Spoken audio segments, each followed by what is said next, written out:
우리는 왜 태어났을까? 이 질문 정말 살면서 한 번쯤은 다들 해보셨을 거예요. 밤에 잠 안 오고 막 뒤척이게 만드는 그런 질문이잖아요. 그렇죠. 정말 근원적인 질문이죠. 누구도 피할 수 없는. 네. 오늘 저희가 이제 당신과 함께 살펴볼 이야기가 바로 이 거대한 질문에 대한 건데요. 근데 이게 되게 뜻밖의 방식으로 마음을 좀 가볍게 만들어주는 그런 관점을 제시하더라고요. 맞습니다. 이게 어떤 유일한 정답을 딱 제시한다기보다는 삶을 바라보는 새로운 틀, 새로운 안경을 하나 얻어가는 그런 여정으로 생각하시면 좋을 것 같아요. 아, 새로운 안경 좋은 비유네요. 핵심은 나는 왜 사는가라는 질문에서 어떻게 하면 잘 살 것인가로 우리의 초점을 옮기는 데 있거든요. 맞아요. 그리고 그 시작점이 정말 흥미로웠어요. 우리 존재가 가진 네 가지 본질을 딱 짚어주는데 하나하나가 다 모순적이에요. 네 가지 모순이요? 네. 내가 원해서 태어난 게 아니라는 우연성, 그리고 언젠가 반드시 죽는다는 명확성. 아, 명확하죠, 그건. 그렇죠. 근데 그게 언젠지는 아무도 모른다는 모호성, 그리고 마지막으로 애초에 정해진 목표 같은 건 없다는 무의미성. 와, 우연성, 명확성, 모호성, 무의미성. 네. 자, 이 네 가지 카드를 손에 쥐고 우리가 어떤 게임을 할 수 있을지 한번 제대로 파고 들어보겠습니다. 좋습니다. 이 글에서 처음부터 좀, 세게 나오더라고요. 우리 삶의 7할, 그러니까 70%는 고통의 시간이다. 네, 듣기만 해도 좀 힘이 빠지는 말일 수 있죠. 근데 여기 아주 재밌는 반전이 숨어 있어요. 우리가 보통 윤회라고 하면 죽었다가 다시 태어나는 걸 생각하잖아요. 네, 그렇죠. 불교에서 말하는. 근데 이 글은 그게 아니라 고통과 즐거움이 끊임없이 반복되는 것. 바로 이게 진짜 윤회라는 거예요. 아, 그러니까 생과 사의 반복이 아니라 고활하게 반복. 맞습니다. 사실 그 주장이 처음에는 약간 받아들이기 힘들 수 있어요. 아니, 내 삶의 70%가 고통이라고? 너무 비관적인 거 아니야? 할 수 있잖아요. 네, 저도 그랬어요. 근데 여기서 말하는 고통이라는 게 우리가 생각하는 뭐 엄청난 불행이라기보다는 결핍이나 불만족 같은 아주 일상적인 상태에 가깝거든요. 아, 예를 들어 배고픔이라는 고통이 있으니까 식사라는 즐거움이 생기는 것처럼요. 그렇게 보면 훨씬 설득력이 생기죠. 그런 의미의 고통이군요.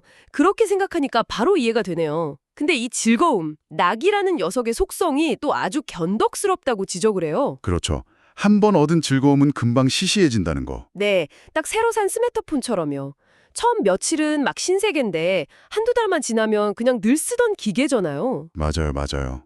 더 새롭고 더 강한 자극을 찾게 되고요. 결국 그 과정 자체가 또 다른 결핍, 즉 고통이 된다는 거죠. 이게 바로 불교에서 말하는 일체계고라는 개념과 정확히 맞닿아 있는 지점이에요. 일체계고, 모든 것은 고통이다? 네, 처음 들으면 너무 극단적인가 싶지만 이게 사실은 우리가 좋다고 생각하는 돈, 명예, 심지어 사랑 같은 것들도 결국 변하잖아요. 그렇죠. 영원한 건 없으니까. 그 변화에 우리가 집착하면서 새로운 고통이 시작된다는 아주 깊은 통찰인 거죠. 반면에 고통은 좀 다른 특성이 있다고 하더라고요.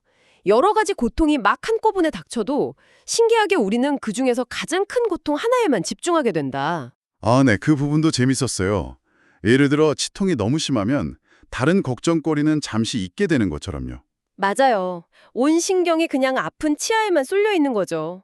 그리고 딱 그 치통만 해결되면 다른 문제들은 갑자기 견딜만하게 느껴지고요. 그래서 이 글이 내놓는 해법이 굉장히 현실적입니다. 어떤 건가요? 삶의 일할밖에 안 되는 그 찰나의 즐거움을 극대화하려고 애쓰기보다 고통과 즐거움 사이에 있는 나머지 18, 그 평온한 상태의 비중을 넓혀가자는 거예요.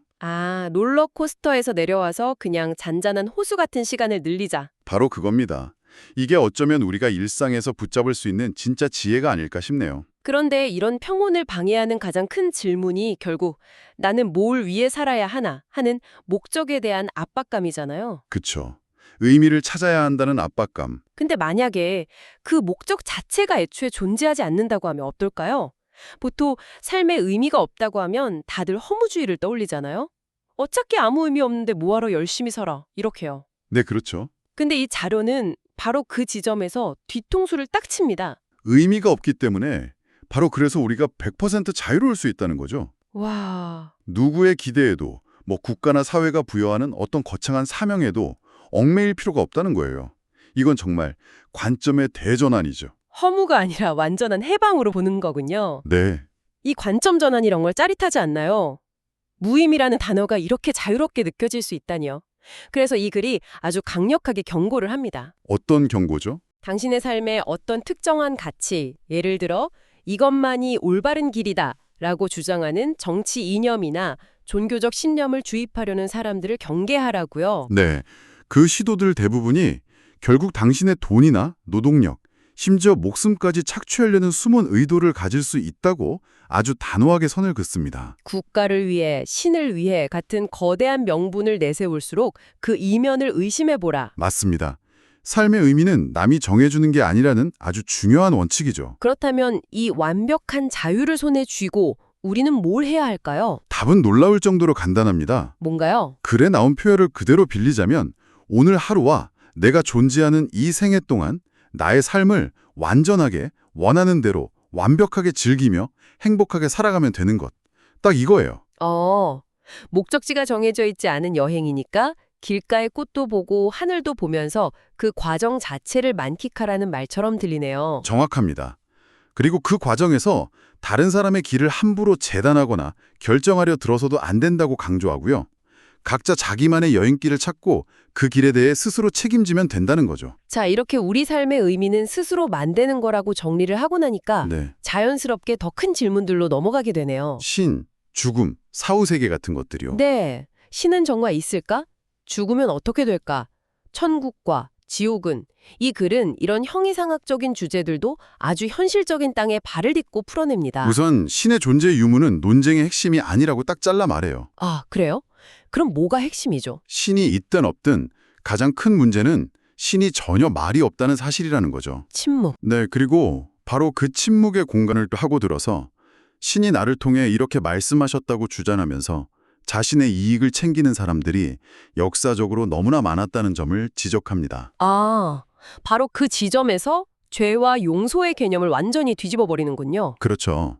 죄란 신에게 짓는 게 아니라 바로 내 옆에서 함께 살아가는 동료 인간이나 다른 생명체들에게 상처를 주는 행위 그 자체라는 겁니다. 그렇다면 용서는 어떻게 받아야 하는가? 당연히 신에게 기도하고 고백하는 걸로 끝날 문제가 아니게 되죠.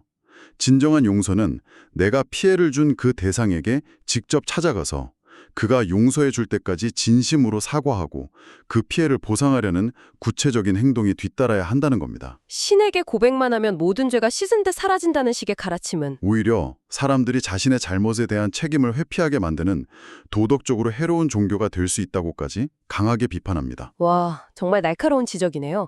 그렇다면 영혼이나 사후세계는 어떻게 볼까요? 여기서는 진화 생물학적인 관점을 가져와요. 우리가 정신 혹은 영혼이라고 부르는 것은 사실 동물이 먹이나 짝을 찾아 움직이기 시작하면서 필요해진 내재된 운동성의 표현일 뿐이라는 거예요. 내재된 운동성의 표현 좀 어려운데요. 그래서 이걸 뒷받침하기 위해 정말 기가 막힌 예시를 하나 듭니다. 바로 멍게입니다. 아니, 멍게요? 그 횟집에서 먹는 그 멍게 말인가요? 네, 맞습니다. 그 멍게요. 멍게가 유생 시절에는 올챙이처럼 헤엄을 쳐다니는데 이때는 뇌와 척수 같은 신경계를 가지고 있어요. 아, 진짜요? 네. 그러다가 자기가 평생 살아갈 만한 바위를 발견하고 거기에 딱 정착하고 나면 더 이상 움직일 필요가 없어지잖아요. 그렇죠. 그러면 자기 자신의 뇌와 척수를 스스로 소화시켜서 에너지원으로 써버립니다. 자기 뇌를 소화시킨다고요? 네. 와, 그건 정말 처음 듣는 이야기인데 충격적이네요. 그러니까 움직일 필요가 없어지면 생각하는 기관도 퇴화한다는 걸 이보다 더 적나라하게 보여줄 수는 없겠죠? 몸이라는 하드웨어가 사라지면 정신이라는 소프트웨어도 함께 사라진다. 정말 강력한 비유네요. 바로 그겁니다. 그렇기 때문에 죽음 역시 우리가 두려워할 미지의 대상이 아니게 되는 거죠. 아, 그래서 에피쿠로스의 말을 인용하는군요. 네, 우리가 존재할 때 죽음은 아직 오지 않았고 죽음이 왔을 때 우리는 더 이상 존재하지 않는다. 우리가 태어나기 전 36억 년 동안 고통스럽지 않았던 것처럼 죽음 이후의 시간도 마찬가지일 것이다. 그렇죠. 결국 지옥과 천국은 우리가 죽어서 가는 어떤 장소가 아니라 바로 지금 우리가 어떻게 살아가느냐에 따라 결정되는 이곳의 상태라는 결론에 이르게 되네요. 가족이나 동료들과 서로 상처 주고 착취하며 살면 그곳이 곧 지옥이고 서로 아끼고 배려하며 재미있게 살면 그곳이 바로 천국이다. 아주 명쾌하죠. 현재를 천국으로 만들지 못하는 사람이 어떻게 저 세상의 천국에서 영원한 삶을 누릴 수 있겠는가? 이런 날카로운 질문을 던지기도 하고요. 좋습니다. 철학적인 토대는 충분히 다져진 것 같네요. 그럼 이제 가장 중요한 질문이 남았습니다. 어떻게 살 것인가? 네. 이 하나뿐인 소중한 삶을 어떻게 하면 정말로 행복하게 천국처럼 만들어갈 수 있을까요? 이 글은 뜬구름 잡는 서유 대신 아주 구체적인 실천 지침들을 제안합니다. 크게 4가지로 요약해 볼 수 있어요. 4가지. 첫 번째는 뭔가요? 첫째는 자립입니다. 스스로 먹고 사는 문제를 해결하는 것. 이게 바로 인간 존엄의 시작점이라고 말합니다. 굉장히 현실적이네요. 경제적 독립. 네. 그리고 2번째가 현재에 머무르기입니다. 글에 인용된 한 문장이 나오는데 정말 마음에 와닿더군요. 어떤 문장이죠? 만약 당신이 우울하다면 당신은 과거에 살고 있는 것이고, 불안하다면 미래에 살고 있는 것이며, 평온하다면 현재에 살고 있는 것이다. 와, 이 문장은 정말 곱씹어 볼 만하네요. 당신이 이 글에서 딱 한 문장만 기억해야 한다면 바로 이 문장일지도 모르겠습니다. 저도 밤에 잠 안 올 때 곰곰이 생각해 보면 늘 후회스러운 과거의 일이거나 아직 닥치지도 않은 미래의 걱정거리더라고요. 지금 이 순간 집중하는 훈련이 그래서 중요한가 봅니다. 그렇죠. 3번째 지침은 인간관계의 황금률인데 여기서도 2가지를 기억하라고 합니다. 2가지요? 하나는 사랑을 주되 그에 대한 보답을 기대하지 말라는 겁니다. 우리가 반려동물에게 무언가를 바라지 않고 사랑을 주기 때문에 좋은 관계를 유지할 수 있는 것처럼요. 그리고 다른 하나는요? 다른 하나가 아주 중요한데 남이 너에게 행한 것 중에 싫었던 것을 절대 남에게 하지 말라는 부정형 황금률입니다. 내가 좋았던 걸 남에게 해주라가 아니라 내가 싫었던 걸 하지 말라는 거군요. 왜 긍정형이 아니라 부정형이어야 하죠? 내가 좋다고 해서 남도 반드시 좋아하리라는 보장이 없기 때문입니다. 오히려 내가 좋다고 생각하는 것을 상대방의 의사도 묻지 않고 강요하는 것이야말로 폭력이 될 수 있다는 점을 날카롭게 지적하는 거죠. 그러네요. 내가 좋다고 막 강요하는 거 그것도 폭력이 될 수 있겠군요. 네. 자, 마지막 4번째는 다양성 존중입니다. 다양성 존중. 자연 생태계를 예로 드는데 이게 아주 흥미로워요. 자연에는 자신에게만 좋은 기생, 남에게만 좋은 희생, 둘 다 좋은 공생, 그리고 둘 다 나쁜 경쟁. 이 4가지 관계가 복잡하게 얽혀서 안정적으로 유지된다는 거예요.